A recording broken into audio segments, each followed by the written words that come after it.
السلام علیکم ورحمۃ اللہ وبرکاتہ۔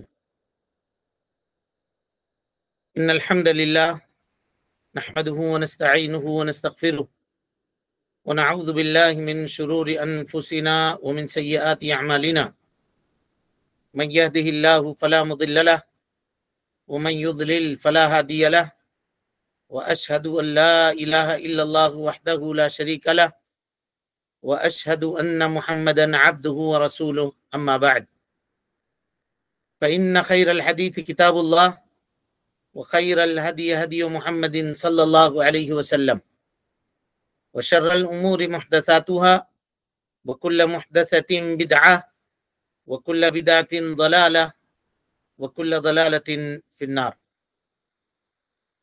محترم حاضرین، سامعین و سامعات، ناظرین و ناظرات، مرکز طوبہ للدراسات الاسلامیہ کی جانب سے منعقد کیے گئے اس درس میں کہ جس کا عنوان ازدواجی زندگی کے مسائل ہے، ہم آپ تمام حضرات کا خیر مقدم کرتے ہیں اور اللہ رب العالمین سے یہ دعا کرتے ہیں کہ اللہ تعالی ہم سب کے مل بیٹھنے کو قبول فرمائے، علم دین، علم نافع سیکھنے، اس کے مطابق عمل کرنے، اس کی دعوت عام کرنے اور اس راستے میں آنے والی مصیبتوں کے اوپر اللہ رب العالمین ہم سب کو صبر کی توفیق نصیب فرمائے۔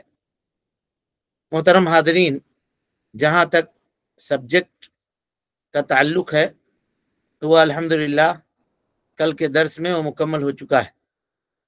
ہم نے کہا تھا کہ کچھ ضروری سوالات ہیں جو کورس سے متعلق لوگوں کے ہیں جو پوچھے گئے ہیں، تو چونکہ وہ سوالات بھی کورس سے ریلیٹڈ ہیں اور عام طور پہ وہ اشکالات معاشرے اور سماج میں پائے جاتے ہیں، تو مادہ علمیہ کی طرح سے ہی ان سوالات کا جاننا بھی ضروری ہے، تاکہ اگر کسی کے پاس اس طرح کے مسائل پیش آئیں تو کس طرح سے اس کا جواب دیا جاتا ہے اور کیسے اس کا جواب دینا ہے، وہ انشاءاللہ اس کے لیے وہ سمجھ سکیں اور ان کے لیے وہ راہ ہموار ہو سکے۔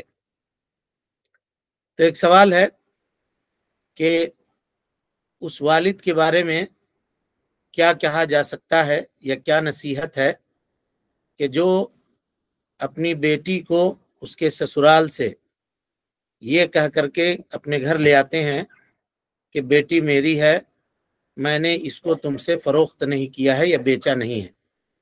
یہ سوال ہے، یعنی بسا اوقات اولیاء امور وہ یہ تصرف کرتے ہیں کہ اپنی بچی کو بغیر اس کے شوہر کی اجازت کے اس کے گھر سے لے کر کے چلے جاتے ہیں اور کہتے ہیں بچی ہماری ہے، ہم نے تمہارے یہاں نکاح تو کیا ہے، اس کا تم سے بیچا تو نہیں ہے کہ اب تم چاہے جیسا چاہے اس کے اوپر معاملہ کر سکو۔ ان کے سوال سے یہی بات ہمیں سمجھ میں آتی ہے۔ اس سلسلے میں فقہا یہ کہتے ہیں کہ اگر خاتون کا نکاح ہو گیا تو اس کے شوہر کی اطاعت کرنا اس کے اوپر اس کے والدین کے اطاعت سے اوپر ہے کہ وہ شوہر کی اطاعت کرے، اور اگر اس کے شوہر کسی چیز کا حکم دے رہے ہیں تو اسے چاہیے یا اس کے اوپر واجب ہے کہ اگر وہ معصیت اور گناہ کا کام نہیں ہے تو ان کی اطاعت کرے، شوہر کی موجودگی میں اور شادی شدہ بچی کے اوپر اس کے والد کا حکم چلانا یہ مناسب نہیں ہے، اس کے اوپر اس کے شوہر کا حکم چلے گا، اور اس کے لیے یعنی اس والد کے لیے یہ مناسب نہیں ہے کہ وہ اپنی بیٹی کو بغیر اس کے شوہر کی اجازت کے اس کے گھر سے لے جائے، اور جب تک اس کے شوہر کا اجازت نہ ملے اور خاتون نکلتی ہے تو یہ ظلم اور تعدی ہے اور اس سے وہ گنہگار ہوگی۔ اگر والد بھی کہیں کہ نہیں چلو گھر سے اور پوچھنے کی ضرورت نہیں ہے، ہم ہیں نا، تو ایسی صورت میں اگر والد کی اطاعت کرتی ہے اور شوہر کے حکم کو نہیں مانتی ہے یا اس سے اجازت نہیں طلب کرتی ہے اس معاملے میں، تو یہ کیا ہوگا؟ وہ گنہگار ہوگی خاتون۔ لہذا ہماری نصیحت ایسے اولیاء امور کے لیے یہ ہے کہ وہ اللہ کا تقوی اختیار کریں۔ یہ مسئلہ خرید و فروخت کا نہیں ہے، کہ ہم نے تم اپنی بچی بیچی ہے یا نہیں بیچی ہے، اس طرح کی بات نہیں کرنی چاہیے۔ یہ ولایت کا مسئلہ ہے۔ جب تک بچی آپ کے یہاں تھی آپ اس کے ولی تھے، اب اللہ رب العالمین نے اس کی ذمہ داری اس کے شوہر کے اوپر رکھی ہے جب آپ نے اس کا نکاح کر دیا ہے۔ لہذا ایسے والدین کو چاہیے کہ وہ اللہ کا تقوی اختیار کریں اور اپنی بچی کو ان باتوں کا حکم نہ دیں کہ وہ اپنے شوہر کے اوپر ظلم و زیادتی کرے اور حد سے تجاوز کرے اور شوہر کے حکم کی عدولی کرے، نافرمانی کرے، بلکہ اسے اس بات کی ترغیب اور تربیت کرنی چاہیے کہ شوہر کی اجازت کے بغیر کوئی کام نہ کرنا، شوہر کی اجازت کے بغیر گھر سے باہر نہ نکلنا، شوہر سے پوچھ کر کے کوئی کام کرنا۔ اور شوہر کو بھی چاہیے کہ اگر خاتون اجازت طلب کر رہی ہے کہ ہم والد کے گھر جائیں گے تو آسانی سے اس کو چھوڑ دے، جانے دے۔ یہ سب مسائل اس وقت پیدا ہوتے ہیں کہ ہم نہیں جانے دیں گے، ہم ایسا کریں گے، ہم ویسا کریں گے، دونوں طرف سے معاملات ہوتے ہیں۔ بہرحال شوہر کو بھی چاہیے کہ وہ اس نے سلوک کرے، یعنی اگر وہ یہ پسند کرتا ہے کہ اس کی اہلیہ اس کے والدین کی خدمت کرے، اور اس پہ بات ہو چکی ہے، میرے خیال سے یہ سوال وہیں سے آیا ہے۔ اگر وہ یہ پسند کرتا ہے کہ خدمت کرے تو اس کے بھی والدین ہیں بھائی، اگر وہ بیمار پڑے یا کوئی مسئلہ ہوا تو اس کو چاہیے کہ وہ خود سے لے جا کر کے پہنچا دے، ان کو کہنے کی ضرورت نہ پڑے بلکہ خود سے لے جا کر کے پہنچا دے۔ یہ معاملات احسان کے اوپر چلتے ہیں، اس کے اوپر نہیں چلتے ہیں کہ آدمی گرما گرمی کرے کہ ہم نے بیچا تو نہیں ہے تم سے، حاکم تو نہیں ہے، بیٹی میری ہے، ابھی میں زندہ ہوں، تم میری زندگی میں ایسا اس کے ساتھ کر رہے ہو، میرے مرنے کے بعد کیا کرو گے، تمہارا فلاں ہے، تمہارے گھر کا اچھا نہیں ہے، یہ نہیں ہے۔ یہیں سے یہ باتیں جو ہیں وہ شروع ہوتی ہیں۔ ارے اس کی ساس فلاں ہے تو اس کے گھر والے ایسے ہیں تو وہ ایسا ہے تو اس کی نند ایسی ہے، بس یہیں سے مسائل کھڑے ہونا شروع ہوتے ہیں۔ لہذا کبھی بھی مقابلے کا معاملہ نہ کیا جائے، مقابلے کا معاملہ نہ کیا جائے، احسان کا معاملہ ایک دوسرے کے ساتھ رکھا جائے، انشاءاللہ زندگی آسان ہوگی، انشاءاللہ زندگی آسان ہوگی۔ اس کے بعد انہی کا یہ سوال ہے شاید کہ اگر شوہر یہ کہے کہ تم کیا کرو، اپنے والد کے گھر نہ جاؤ، اپنے والد کے گھر نہ جاؤ، اور والد کے گھر جانے سے اس کو منع کرے اور اس کو روکے، کہا کہ مت جاؤ والد کے گھر، تم کو نہیں جانا ہے، تو ایسا کرنا یہ شوہر کی جانب سے ظلم ہے۔ لیکن خاتون کو چاہیے کہ اس کی پیروی کرے اور اس کی بات مانے، ٹھیک ہے نہ جائے، یا یہ کہے کہ گھر میں نہ آنے دینا تو نہ آنے دے، لیکن احسان کے اور جو دوسرے راستے ہیں ان راستوں سے وہ اپنے والدین کے ساتھ احسان کرے۔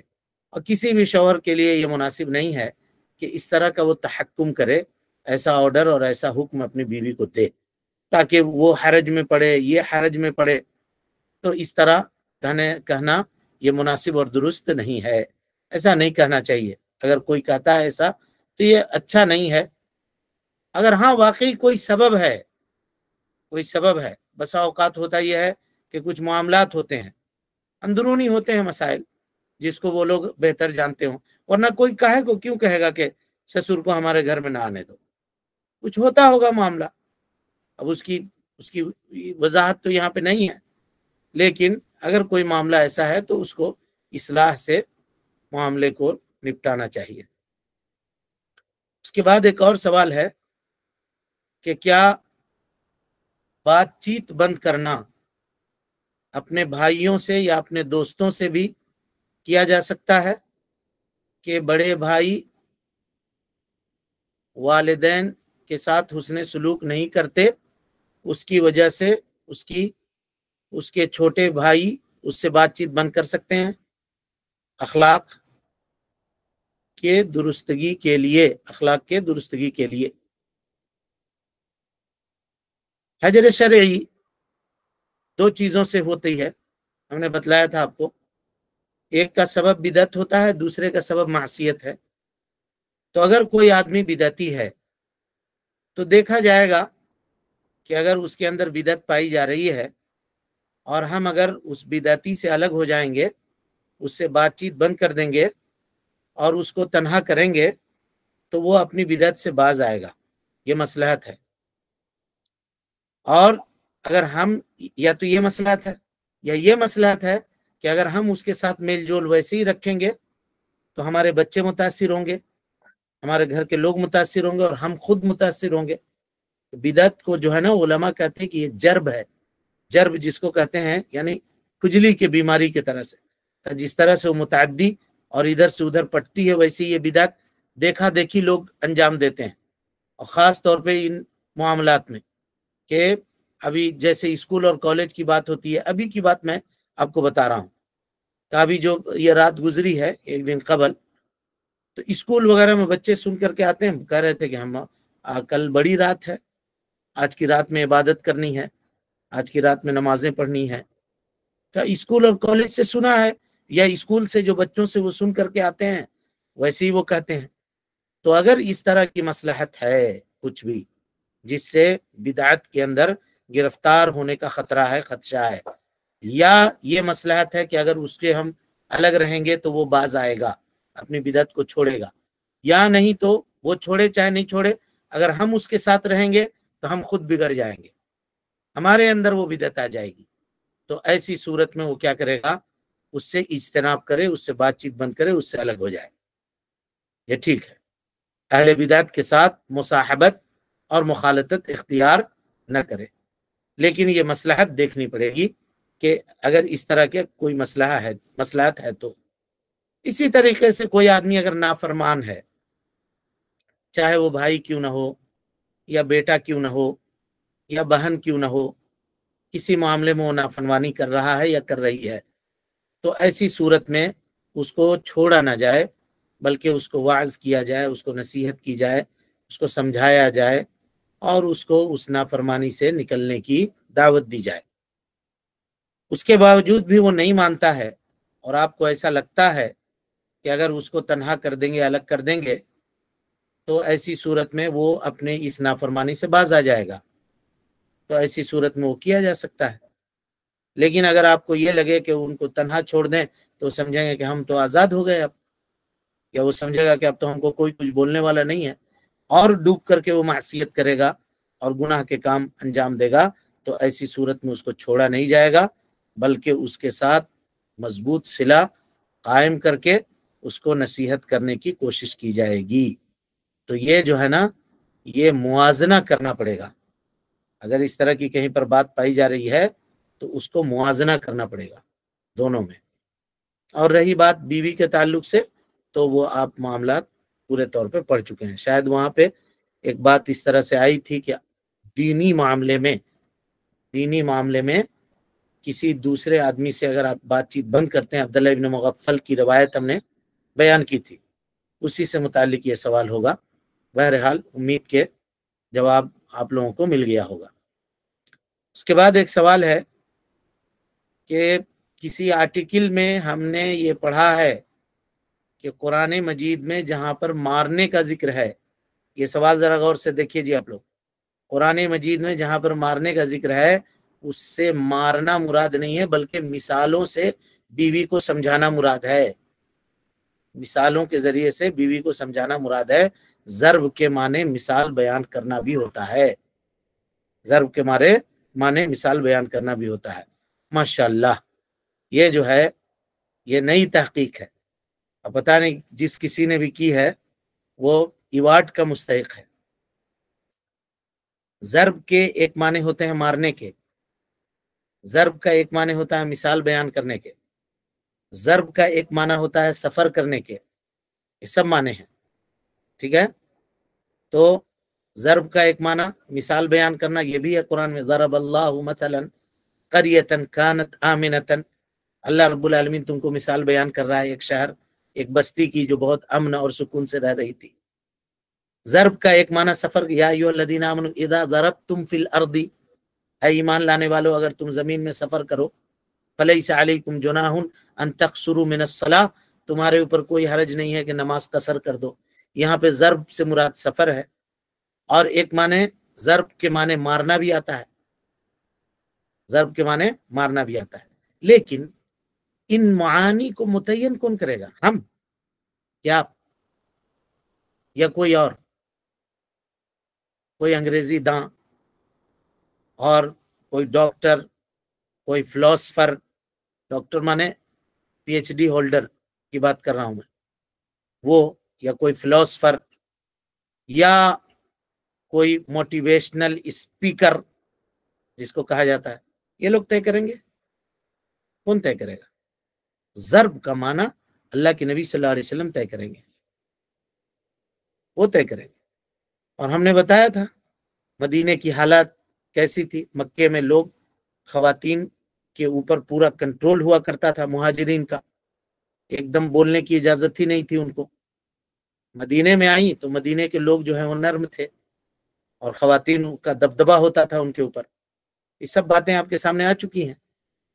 تو اب مہاجرات جو تھیں ان لوگوں نے ان کو دیکھ دیکھ کر کے سیکھا، اور انہوں نے بات یہ شروع کیا، اور بتایا تھا آپ کو کہ حضرت امیر المومنین عمر بن خطاب کو جواب دیا ان کی اہلیہ نے، کہا تم مجھے جواب دیتی ہو، اتنی تمہاری ہمت ہو گئی؟ کہا کہ آپ ہیں کون؟ اللہ کے نبی صلی اللہ علیہ وسلم کو ازواج مطہرات جواب دیتی ہیں، جائیے جا کے پوچھ کے آئیے گا۔ بس بھاگے اپنی بیٹی کے پاس۔ واقعہ آپ سب کو معلوم ہے کہ گئے پوچھنے کے لیے کہ تم لوگ ایسا کرتی ہو۔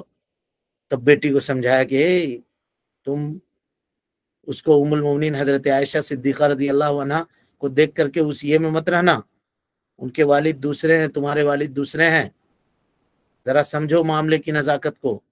تم کو اللہ کا تم لوگوں کو خوف نہیں ہے کہ نبی کو ناراض کرتی ہو، کہیں اللہ کا پکڑ آ جائے تمہارے اوپر؟ حضرت عمر نے سمجھایا تھا۔ یہ سب باتیں آپ کو معلوم ہیں۔ یہاں اللہ کے نبی صلی اللہ علیہ وسلم نے ضرب کی کیا تفسیر کی ہے؟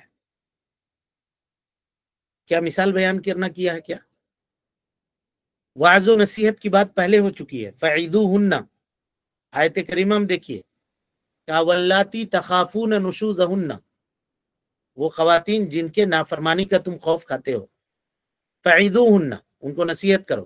یہاں مثال بیان کرو۔ یہاں اب نصیحت کرے گا، مثال بتائے گا، جنت و جہنم کے بارے میں کہے گا تمہارے شوہر تمہارے جنت کا ٹکٹ ہے، ان کو راضی رکھو، یہ ساری چیزیں۔ فعیدوہن، پھر کہا وہجروہن، پھر بستر الگ کرو، اور اس کی کیٹیگری کیا ہے، ترتیب کیا ہے، وہ ہم آپ کو بتا چکے ہیں۔ وَضْرِبُوهُنَّ، پھر کہا مارو، کہا وَضْرِبُوهُنَّ ضَرْبًا غَيْرَ مُبَرَّحٍ، ایسا مارو جو نہ دل کو چوٹ پہنچائے نہ چمڑے کو نقصان پہنچائے۔ اب اس میں کہا کہ یا تو مسواک سے مارو یا کپڑے کے کنارے سے مارو۔ تو مثال کپڑے کے کنارے سے کیسے بیان کرے گا، اور مسواک سے کیسا مثال بیان کرے گا، بتائیے؟ مطلب یہ معاملہ ہے کیا کہ کسی نے اگر رد کیا ہے تو آپ کو علم نہیں ہے اس کا جواب دینے کے لیے، تو چپ رہیے، کہ آیت کا انکار کر دیجیے گا، کہیے گا کہ نہیں ہمارے یہاں یہ آیت ہی نہیں ہے۔ اسی لیے کہتے ہیں کہ وَفِي السَّمْتِ سِتْرٌ لِلْعَيِّ وَإِنَّمَا صَحِيفَةُ لُبِّ الْمَرْءِ أَن يَتَكَلَّمَ، خاموش رہنے میں انسان کے لیے نجات ہے۔ وَفِي السَّمْتِ سِتْرٌ لِلْعَيِّ، کلام سے عاجز شخص کے لیے چپ رہنے میں پردہ ہے۔ چپ رہو، تمہارا پردہ باقی رہے گا، کتنا جانتے ہو کتنا نہیں جانتے ہو۔ صحیفۃ لب المرء ان یتکلم، آدمی کی عقل کی کتاب یہ ہے کہ وہ بولے۔ ظاہر ہے کتاب و سنت کا علم نہیں ہے، صرف جو ہے مفردات کو پڑھ پڑھ کر کے یاد کر لیا ہے۔ آج کل چل رہا نا، 6 مہینے میں قرآن مجید کی تفسیر کیجئے، 8 مہینے میں قرآن مجید کی تفسیر کیجئے۔ تھیوری کیا ہے؟ وہی سب ورڈ جو ہیں بار بار ریپیٹ ہوئے ہیں، ایک مرتبہ وہ یاد کرا دیا۔ کَذَرَبَ یا ایھا الذین آمنوا، 5ویں پارے میں پڑھا ہوگا، یا ایھا اذا ضربتم فی الارض فلیس علیکم جناح ان تقصروا من الصلاۃ، تو کہہ دیا کہ سفر، ضربہ مانے سفر کرنا، اور اس ضربہ کو یہاں اگر فٹ کرے گا تو کیا ترجمہ کر دے گا؟ فعیدوہن وہجروہن فی المضاجع واضربوہن، یعنی ان کو لے کر کے سفر کر جاؤ۔ بتائیے، گھر سے بات باہر نہیں نکالنی ہے، کہہ رہے ہیں کہ سفر کر جاؤ۔ تو اگر علم نہیں رہے گا تو ایسے ہی عجوبہ چمتکار لائیں گے لوگ۔ اور لوگوں کا بھی معاملہ ایسا ہے کہ ان سب مسائل میں اہل علم سے رجوع کرنا چاہیے، اہل فن سے رجوع کرنا چاہیے، جو کتاب و سنت کو جانتے ہیں، ان کا علم رکھتے ہیں۔ لیکن لوگ کیا کریں گے؟ نہیں، جس سے چاہے اس سے مسئلہ پوچھتے ہیں اور پوچھنے کے بعد دیکھیے اس طرح سے کیا ہوتے ہیں، اس طرح سے وہ خود بھی گمراہ ہوتے ہیں اور دوسروں کو بھی گمراہ کرتے ہیں، دوسروں کو بھی گمراہ کرتے ہیں۔ تو ہم نے یہ کہا تھا کہ مارنا، یہاں پہ مارنا ہی مراد ہے، مثال بیان کرنا مراد نہیں ہے، لیکن اس ضرب کے لیے بہت ساری شروط ہے۔ وہ کیا ہے کہ انتقام اور غضب کی مار نہ ہو، حرام ہے ایسا کرنا۔ اور یہ بھی ہم نے بتلایا تھا کہ اگر امام مالک کا قول آپ کو یاد ہے، کہا تھا وہاں پر کہ اگر شوہر یہ دیکھ رہا ہے کہ اگر اس کو ماریں گے، ہلکی پھلکی اگر دھمکائیں گے، کچھ مسواک وسواک اس کے سامنے جھاڑیں گے، تو ہو سکے یہ ڈر جائے، خوف کھا جائے، یہ اس کو پکا یقین ہو تب کرے وہ کام۔ لیکن اگر یہ لگے کہ اگر اس کو چھوا بھی تو معاملہ اور بگڑ جائے گا تو نہیں کرے، حرام ہے۔ اور امام مالک کہتے ہیں کہ اگر ایسا ہوتے ہوئے اس نے اس کے ساتھ کیا ہے، قاضی کی عدالت میں جائے گی تو اس سے قصاص لیا جائے گا، کہا جائے گا چھڑی لو مارو اس کو جتنا اس نے تم کو مارا ہے۔ یہ امام مالک کا قول ہے، پڑھایا تھا ہم نے وہاں پر۔ تو انتقام کی مار نہیں ہونی چاہیے۔ اسی طرح سے اس کو اہانت اور اس کو ذلیل و رسوا کرنے کے لیے کئی مثالیں ہم نے دی تھی آپ لوگوں کے سامنے۔ کہا تھا بات ہوئی، سر پکڑا بیوی کا اور دیوار میں پٹک دیا، سر ان کا زخمی کر دیا، نہیں کرنا چاہیے۔ یا مارا ایسے کہ غصہ جب تک ٹھنڈا نہیں ہوا مار رہے ہیں، ہاتھ پیر اس کا توڑ دیا، تو ایسا نہیں مار سکتے۔ چاہے والد ہو یا چاہے بیوی ہو، یعنی والد بھی اپنے بچوں کے تنبیہ کے لیے ایسا نہیں مار سکتے، جی ایسا مار نہیں سکتے، بلکہ فقہا نے اس کے اصول و ضوابط متعین کیے ہیں۔ چھوٹا بچہ آپ نہیں مار سکتے، اس کو ضرب کا متحمل نہیں ہے، اور اگر آپ نے مارا ہے اس کو تو اس پہ شریعت کا انتقام ہے، نہیں مار سکتے۔ چھوٹا بچہ ہے، کوئی ماں جو ہے کسی چیز میں چڑچڑے پن کا شکار ہے، کوئی غصہ ہے، اور بچہ کوئی کام نہیں کر رہا ہے یا کھانا نہیں کھا رہا ہے، بس اس کے اوپر پورا غصہ اتار دیا، اٹھا کے پٹک دیا، 1 سال 2 سال کا بچہ ہے، ظلم ہے یہ تربیت کے باب میں یہ باتیں آپ کے سامنے آئیں گی۔ وہ ضرب کا متحمل ہی نہیں ہے، کیا معلوم اس کو مار سے کیا ہوتا ہے، اس کو مار رہے ہیں، اس کو اٹھا کے پٹک دے رہے ہیں، نہیں کرنا چاہیے اس طرح۔ اسلام نے ان چیزوں کے اوپر سخت نکیر کی ہے۔ اور بات ایک مرتبہ اور آئی تھی، اسکول کے اندر، مدرسوں کے اندر لوگ بے دریغ مارتے ہیں قاعدہ پڑھنے والے بچوں کو، قرآن مجید پڑھنے والے بچوں کو۔ کون کہا تم کو مارنے کے لیے؟ کیا صحابہ کرام نے جو پڑھایا تھا بچوں کو تو مارا تھا؟ ابی ابن کعب نے مارا تھا، اسامہ ابن زید نے مارا تھا کسی بچے کو قرآن مجید پڑھنے کے لیے؟ اللہ کی کتاب پڑھا رہے ہو، اللہ کا خوف نہیں ہے دل میں، اس سے اجتناب کرنا چاہیے۔ اور گارجین کو یہ جانے کہ اگر ناحق کہیں پر اس طرح کا معاملہ ہو رہا ہے تو سخت نوٹس لے۔ کیوں مارتے ہیں آپ؟ کیوں مارتے ہیں؟ اس کی اجازت نہیں۔ ہاں ٹھیک ہے، بہت زیادہ تعدی کر رہا ہے بچہ اور یہ کر رہا ہے تو استاد وہاں پہ اس کو ایک آدھ جھاپڑ لگائے، اس کے پیٹھ کے اوپر اس کو مارے تاکہ تنبیہ ہو، تاکہ وہ سمجھے، یہ ٹھیک ہے اتنا حد تک معاملہ۔ لیکن اس کو 4 گھنٹہ 5 گھنٹہ تک مرغا بنا کر کے چھوڑ دیا، ایسا مارا کہ پیٹ پھوڑ دیا، خون کر دیا، اس کو سر اس کا زخمی کر دیا، ہاتھ میں نشان ہو گیا، ہڈیاں نیلی پیلی کر دی مار کر کے آپ نے۔ ظلم ہے واللہ، ظلم ہے چھوٹے بچے کے اوپر۔ نہیں کچھ کر سکتا، نہیں کچھ بول سکتا ہے تو کیا سمجھتے ہیں آپ؟ اللہ رب العالمین کمزوروں کے ساتھ ہے، ظلم کرنے والے کو کبھی بخشے گا نہیں اللہ تعالی۔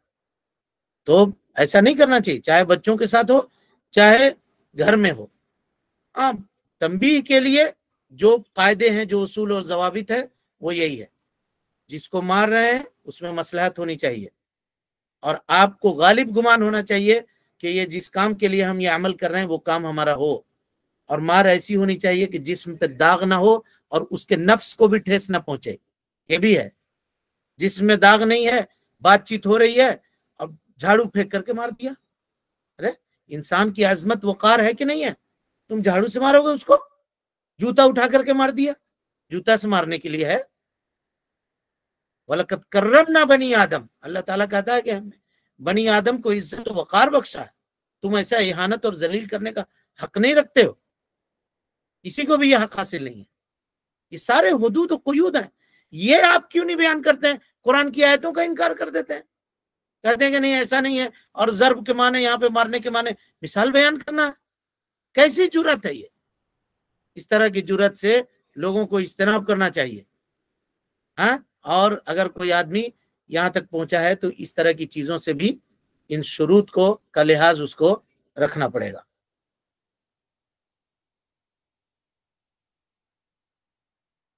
اس کے بعد ایک سوال ہے،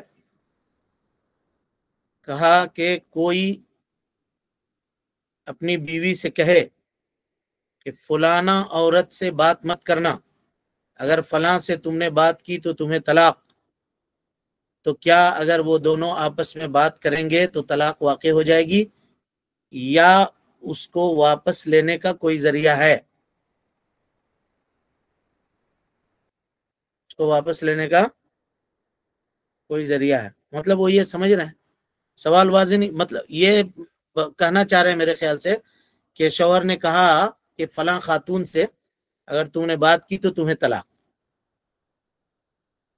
اب کیا یہ اس کو واپس لیا جا سکتا ہے، وڈرول کیا جا سکتا ہے؟ اسے تو نہیں کیا جا سکتا.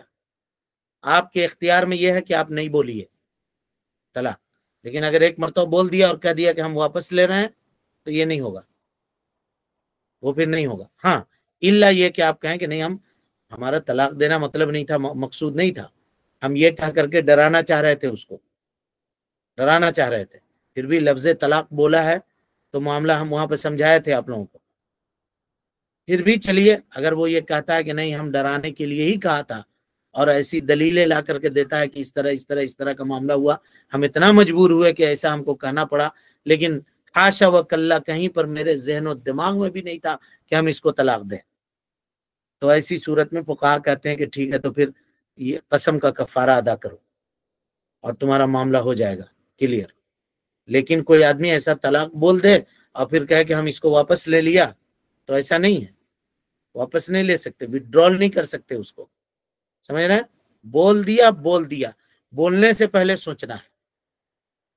یعنی کسی بھی آدمی کے پاس اختیار یہ ہے کہ وہ زبان بند رکھے، لیکن اگر زبان اس نے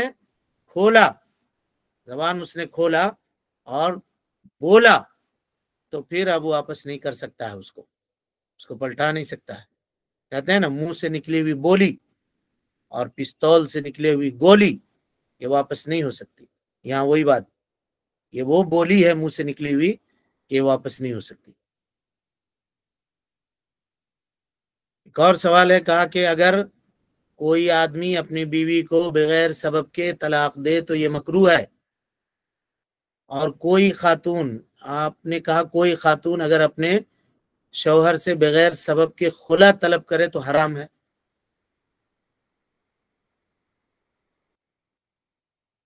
مطلب وہ یہ کہنا چاہ رہی ہیں کہ خاتون اگر خلا طلب کرے تو حرام ہو گیا، اور شوہر اگر طلاق دے تو آپ نے مکروہ کہا. ایسا کیوں؟ بغیر سبب کے وہ طلاق دے رہا ہے تو اس کو بھی حرام ہونا چاہیے. میرے خیال سے سوال کا مفاد یہ ہے. فرق یہ ہے کہ طلاق جو ہے نا، یہ آدمی کے ذمے میں اللہ نے رکھا ہے، یہ شوہر کے ہاتھ میں اس کو رکھا ہے، اور خاتون کے ہاتھ میں جو ہے وہ خلا ہے. تو خاتون کے اوپر چاہیے، یا خاتون کو چاہیے کہ وہ اچھی زندگی اپنے شوہر کے ساتھ گزارے، صبر کرے، اور اللہ رب العالمین سے بہتر بدلہ اس کا لینے کا یہ ثواب کی امید رکھے. اب اگر شوہر یہ بغیر سبب کے طلاق دینا چاہتا ہے اور کوئی معاملہ نہیں ہے، تو ہم نے کہا کہ یہ کبیرہ گناہ ہے، اس کے لیے بھی کبیرہ گناہ ہے، بغیر اگر معاملے کے وہ دے رہا ہے تو. یا چلیے اگر یہ کہیں کہ مکروہ بھی ہے، اگر مکروہ بھی ہے اس کے لیے یہ کہیں، تو خاتون کے لیے حرام کیوں رکھا گیا؟ میرے خیال سے یہ سوال ہے. تو اس لیے رکھا گیا کہ عام طور پہ خواتین کے یہاں جذبات زیادہ ہوا کرتے ہیں، تو اس جذبات کو کنٹرول کرنے کے لیے شریعت کا کوئی ایسا رکاوٹ زبردست ہونی چاہیے جس کی وجہ سے وہ بچی رہے. ورنہ اگر اس کے لیے بھی مکروہ کا معاملہ کہا جاتا تو وہ کیا ہو جاتا؟ پھر ہر معاملے میں ایسے ہی ہوتا. کہ کوئی چھوٹی موٹی بات ہوتی کہا کہ ہم کو نہیں رہنا ہے، ہم کو چھوڑو، ہم کو نہیں رہنا ہے، ہم کو چھوڑو. تو کہا کہ یہاں قاعدہ ہے کہ اگر طبیعت کے اندر شریعت کے باتوں کے ماننے کا مادہ کم ہے تو شریعت ایسی چیزوں میں شرعی جو وزن ہوتا ہے اس کو بڑھا دیتی ہے، اس کو بڑھا دیتی ہے تاکہ انسان کا نفس جو ہے اس سے ڈر کر کے اس کو قبول کرے. تو خواتین کے اندر عام طور پہ وہ عاطفیت پائی جاتی ہے نا، اور ان کے اندر جو ہے واضح طبعی کم ہوتی ہے. ناقصات عقل و دین ہے، کوئی بات ہوئی کسی معاملے میں بہت ناراض ہوئی تو اب انہوں نے طلب کر دیا طلاق. تو یہاں پہ شریعت نے یہ معاملہ کیا کہ کوئی بھی ایسی جرت نہ کرے خاتون، بلکہ اسے چاہیے کہ وہ صبر کرے. اور مرد کے پاس تحمل کا، سوچنے سمجھنے کا، اس کے پاس مادہ زیادہ ہوتا ہے اور وہ سوچ سمجھ کر کے معاملات کرتا ہے، اسی لیے وہاں پہ اس کو مکروہ کہا گیا. رہی بات بغیر سبب کے اگر خاتون خلا طلب کرتی ہے تو اس کے لیے کبیرہ گناہ ہے، مرد کے لیے نہیں، اس کے لیے کبیرہ گناہ ہے. کہ ایما امرأۃ سألت زوجها طلاقا فی غیر ما بأس فحرام علیہ رائحۃ الجنہ. نبی صلی اللہ علیہ وسلم نے کہا کہ کوئی بھی خاتون اگر اپنے شوہر سے طلاق طلب کرے یعنی خلا طلب کرے فی غیر ما بأس، بغیر کسی سبب کے، تو اس کے اوپر جنت جو ہے حرام ہے، جنت کی خوشبو حرام ہے. حدیث آپ پڑھ چکے ہیں. یہ کچھ سوالات تھے، اس کے علاوہ بھی ابھی مزید سوالات باقی ہیں، انشاءاللہ پھر آئندہ کے درس میں ہم اس کو آپ کے سامنے واضح کریں گے. اللہ رب العالمین سے دعا ہے کہ اللہ تعالی ہم سب کو حسن عمل کی توفیق دے، ہم سب کی اصلاح فرمائے، نیکیوں کو قبول کریں، سیئات سے درگزر فرمائے، جب تک زندہ رکھے دین اسلام پہ زندہ رکھے، اور جب اٹھائے ایمان پہ اٹھائے. آمین. اقول قولی ھذا واستغفر اللہ لی ولکم ولسائر المسلمین من کل ذنب وخطیئۃ فاستغفروہ انہ کان للأوابین غفورا.